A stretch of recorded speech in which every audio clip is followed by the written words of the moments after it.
All right. So you're a business owner and you are frustrated because it seems like every day that goes by, you're making the best decisions that you can, but the business isn't growing. Things aren't going the way you want to. And it just seems like this, you repeat this cycle over and over and over. You make the same mistakes week in, week out, month in, month out. And yet, there's got to be a better way. And you're probably making like the biggest mistake of all time. And that is not taking care of the most important thing to help you make the best decisions. Yeah. So we're going to dive into that today, which is what is that one thing that's going to help you break out of that cycle of repeating the same mistakes and actually growing your business, but with this one key step. Hey guys, welcome back to another episode of BizMeds. We are neuroscience business coaches and your hosts for the show. My name is Saad. And my name is Darius. And we're here to give you the minimum effective dose of your business. And if you're just joining us, Saad and I help scale businesses. In fact, I've scaled a business from $60 to $90 million in less than 18 months by using these exact steps. So this isn't something that's pie in the sky. This is actually real world application of the things. So that's going to lead us into today's topic, which is how do you do that? If you're struggling to scale and you're wondering why you haven't been able to scale, well, you probably should pay attention today because this is a key one. Yeah. Right? The funny thing is I'm not sure why we haven't talked about this yet, because we deal with this every single day.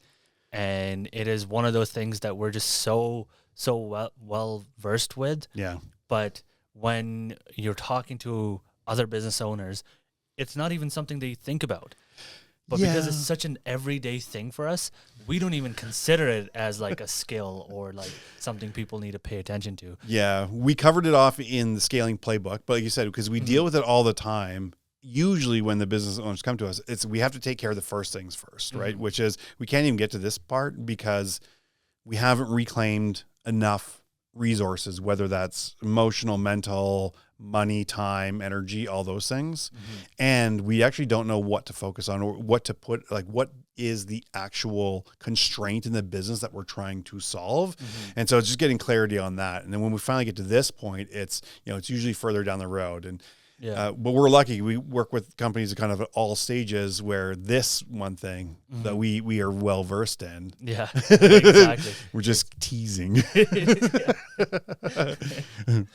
Well, it's and just quickly like wrapping up the thought there is like for both of us, we treat this the same way as people do when you're thirsty. What do? You drink water. Yeah. You don't think about it. You just know like my body needs water. I need to go get water. Yeah.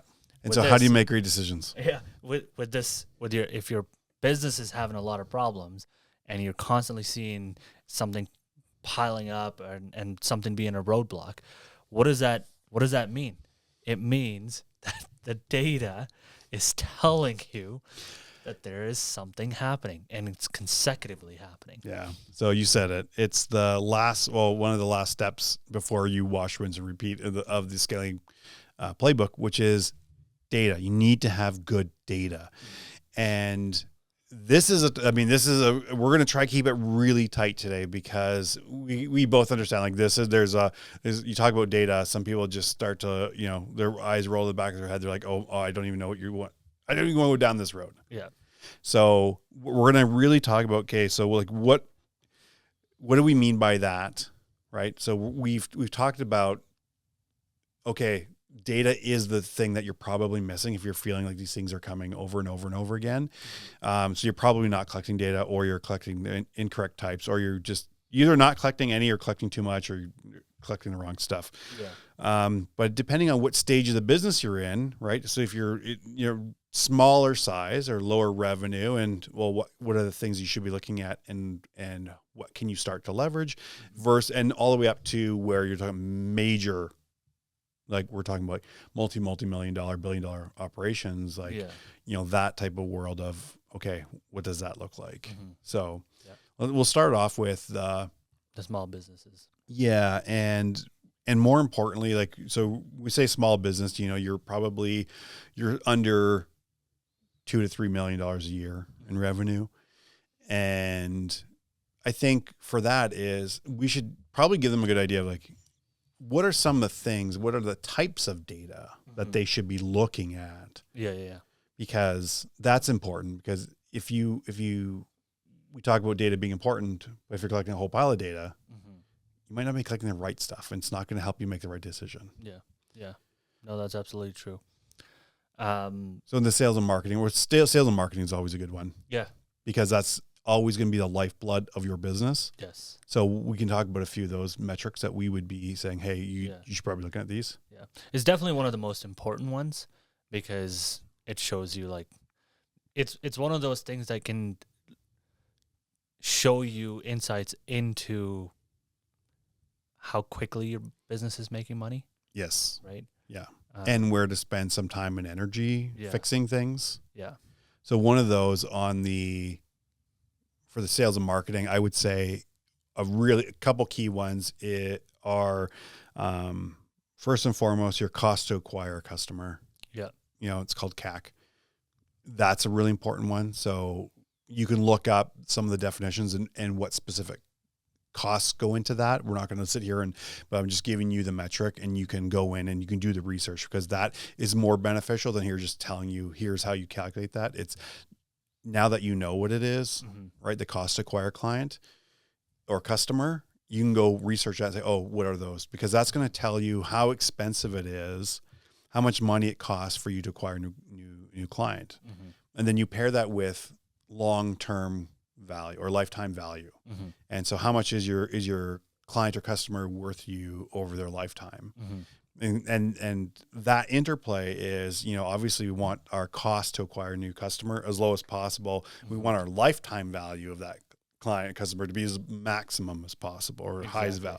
Yeah. And that ratio is really important. So we have those two, and how they put together is a really important metric to be looking at, because that also gives you an idea of how much money you can spend, or how quickly you have to spend money to acquire them. And if you're upside down on the equation. Yeah, right? exactly. So if it's costing you $100 to acquire a new customer, and they're only worth $80 to you, okay, well, you will spend yourself into bankruptcy very 100%. Fast. Yeah. That was the other thing I was just going to touch on. Like, I remember working with a client before where their marketing and like sales tactics and everything led to like $5,000 a month. Yeah. And it was the project or the work that they were going to get with a client was like $3,200. Yeah. And I'm like, this is not even worth it.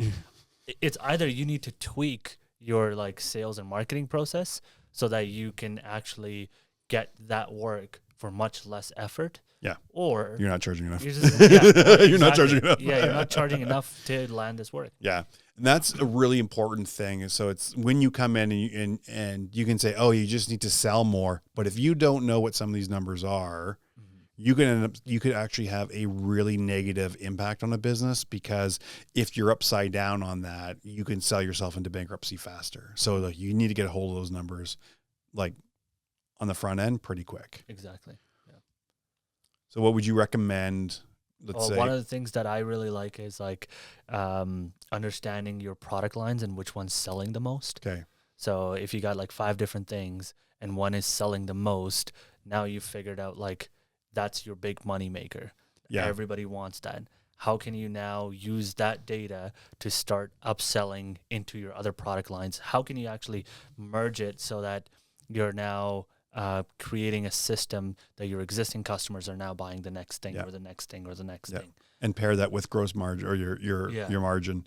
So what is the gross margin on that? So obviously we want to make sure we're spending a lot of time on things that have a lot of margin, so they contribute a lot of money after you've paid your some of your expenses. Yeah, that's a really important one. Like, you obviously have something with high gross margin. You want to sell a lot of that, because you have it's easier to recoup your costs in that. Exactly. All those things. On the sales side, I'd be tracking how long it takes you, how long your sales cycle is. So from the time that you acquire a lead to when you close them and they're onboarded. Yeah. Because obviously, when you have that data, they can tell you how you can start to look at reducing that cycle, reducing the time it takes to close them. Yeah. Right. You can start making better decisions around that. And then, we talked about how much it costs to acquire that as well. But then, just simple stuff like the number of leads you're getting per month, right? And number of new customers, churn. So how many every year, how many customers are you losing? Because in the world of business, that if you're bringing on, let's say you have 100 customers, but you lose 20% a year and you're only selling a new 10% every year, well, you're going to end up significantly in a worse position every year, and you have to sell more and more. So if you have how many customers you're leaving on the back end, right? There might be some things you need to fix to keep those on. And then every time you're selling more and more customers, you're adding, not trying to sell more every year and more. Not, I have to sell 120% this year just to keep up where I currently am, just to keep up with churn. Yeah. Right. And so those are the types of things as I would be looking at in organizations, smaller, I guess, if you haven't thought about the types of data and metrics you should be looking at, that's the type of thing you should be tracking. Yeah. You just kind of reminded me as you were talking about like the life cycle of the customer, that I remember building a chart for somebody. It was just kind of like a very standard like ribbon chart showing you like where the customer drops off. Yeah. And it resonates with me like in this moment right now, because looking at that, when I saw it, I'm like, well, like I want to understand why all of them are dropping off at the 25-month mark. Yeah. Like I want that to be, how do I get it to 26 months? Even an extra month. Like what does it take to get that? Yeah. Right. So just little things like that. Yeah. Which goes back to the whole premise of this podcast or this episode is really, the importance of having great data. But if you don't know what you need to look for, I mean, this is really just a very quick and dirty primer of, okay, it is important. This is why it's important. But here's some things if you're not collecting stuff when you're smaller. Now, those are the type of things I'd be looking at. Well, how do you do that? Yeah. Right? Yeah. This is because, you can start to look at, and this is where you get a bazillion different types of software solutions that can potentially, overwhelm you. Yeah, exactly. And so what we'll recommend, like the simplest thing to do is there's so many businesses out there, and mostly have like an Office 365 or Microsoft 365 subscription. Yep. And I bet you most of those include SharePoint. Yep. And in SharePoint, which is, love SharePoint, it's got a lot of really cool features, very UI friendly. Yeah. Exactly.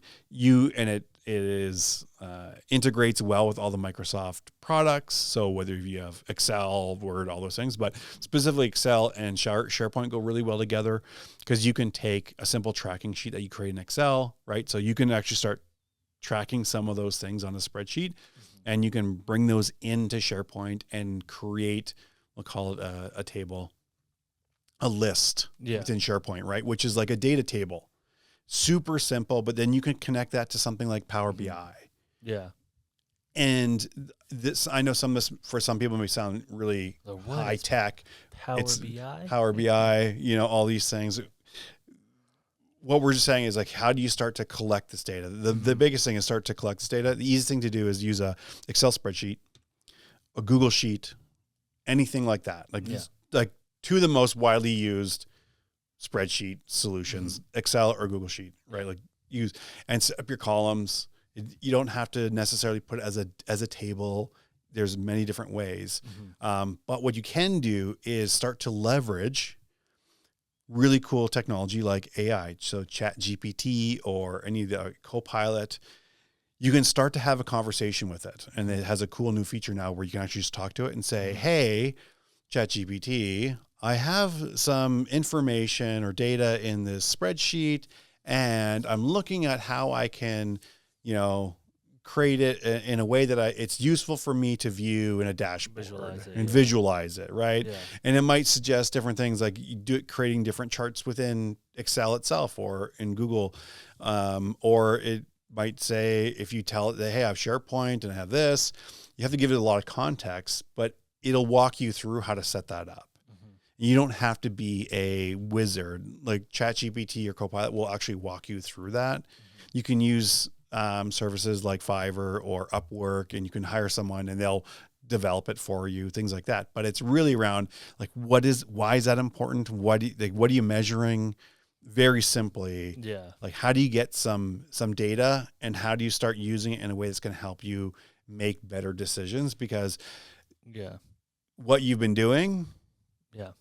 Well, so, you just actually gave a really good idea. Like, you can also flip that with ChatGPT and be like, hey, this is the type of business I have.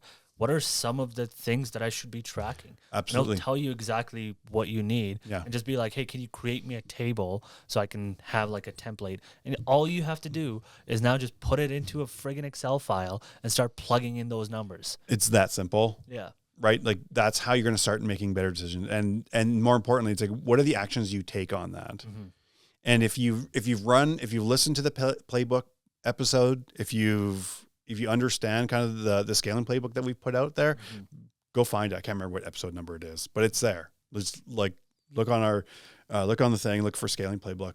Mm-hmm. And if you have reclaimed the energy and the resources, and you understand what your big constraint is, you can now use that data. I really actually like that idea of asking, hey, this is my business. What are the major drivers and metrics I should be looking at? And it's a good starting place. It's not going to be like the be all end all, but it's the idea is you need to start because you need to start making better decisions. Exactly. Yeah. I was just talking to somebody a little while ago. I'm going to make this story really quick. I was talking to somebody a little while ago, and they were talking about how machine learning actually was introduced about 10 years ago, but there wasn't any success with it, is because once they started implementing it, everything was wrong. And then when they spent some time looking at it, it's because everybody is just capturing shit data, or they were just like putting in information because they just always thought that you're never going to need this information. Yeah. Right. So that's an excellent story, because I think I'm going to now tell the story of why, when we talk about the scaling playbook, why data is such an important part of it.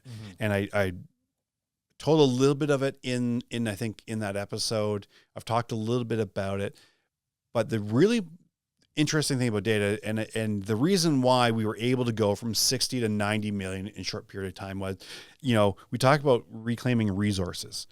And when we were working with this client, right, we had a contract with them, and we had a contract to deliver. It was they had part of the contractual obligation that we had to them was we had to provide this weekly report. Well, the weekly report was so much. It took so much. It took me and three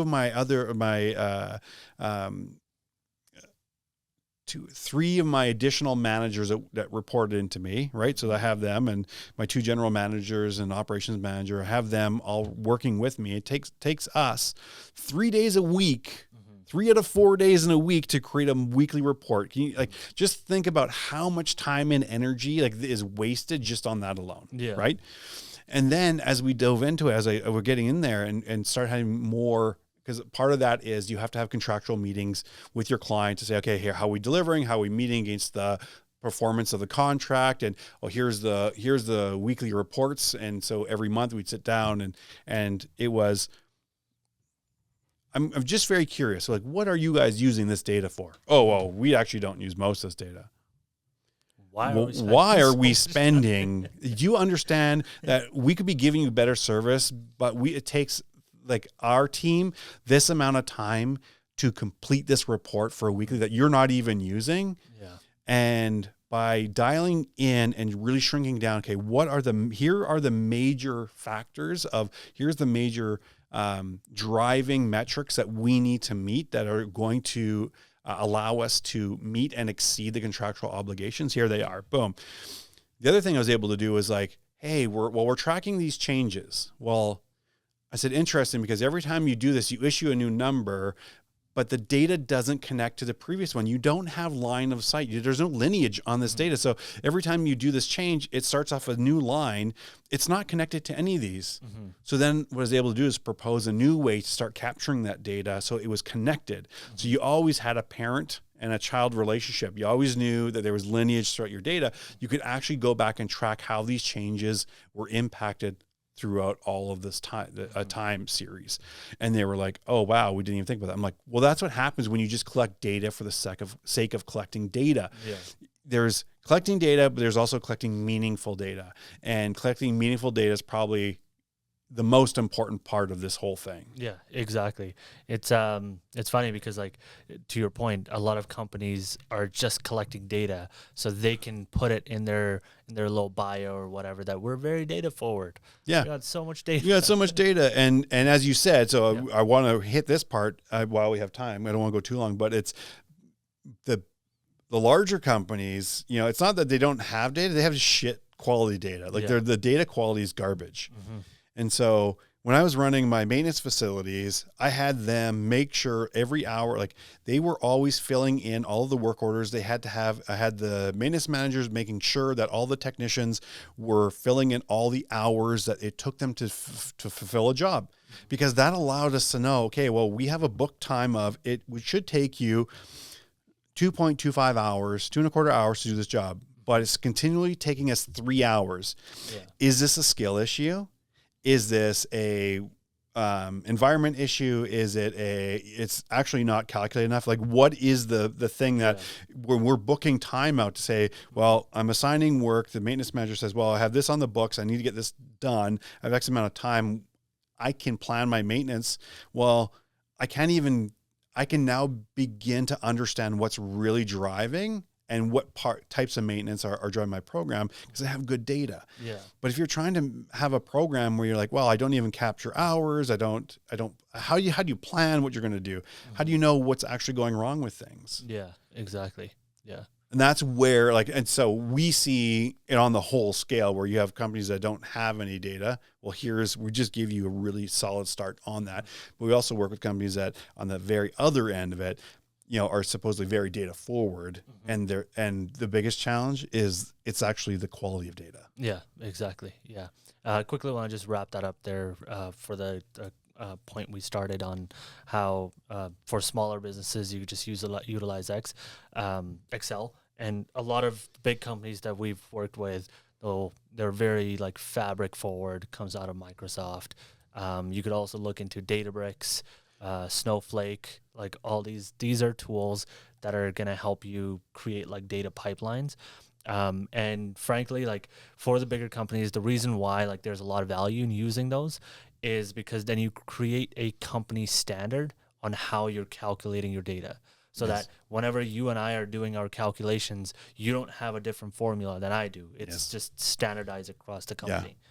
Do you need, you know, a little more, when you're that size, you need a little more expertise in those areas, right? Exactly. So there's a lot more set up to that, but it's the whole idea is the better access to quality data that you have and data that actually matters is allows you to make the best decisions. Mm-hmm. Because what you're doing now is the reason why you're frustrated as a smaller business owner is because you're making decisions based off your gut, a hope and a prayer. And what you feel or what you think, and very few of your decisions are actually rooted and based in actual information and data to help you make good decisions. Yep. And that is the big challenge. That's your big problem amongst many other things, but that is the thing that you need to start squaring up immediately. And again, you can use simple tools like ChatGPT and other AI to help you understand how to do that and do it really effectively, low cost, low overhead, and leveraging the things that you already have and already use at your disposal. Yeah. So that is the key part of what's holding you back from being able to scale. And it's data, quality data, and how to make great decisions on that data that are going to keep you on path. So for today, we're BizMeds. We're your neuroscience business coaches. My name is Darius. My name is Saad. We're here to give you the minimum effective dose for your business. If you learned anything at all, if you got anything, just even a laugh, share it with someone. Like, subscribe, do all the things that you're supposed to do, because it's not for us. It just helps us get the word out to help business owners just like you. To our moms, we can just internally grateful. Saad's mom, love you, thank you. Mom, love you, thank you. And to everyone else who just continually shows up to support the channels, we thank you. And if you haven't signed up for the masterclass from burnout to breakthrough, so you can reclaim that the first step in the playbook is reclaiming your energy and resources. Get on that. Don't stop. Just get in there. You'll reclaim 2 days a week to actually start implementing these types of things, grow your business. And remember, you're just one day away from the life you've always dreamed about. We're going to see you in the next episode.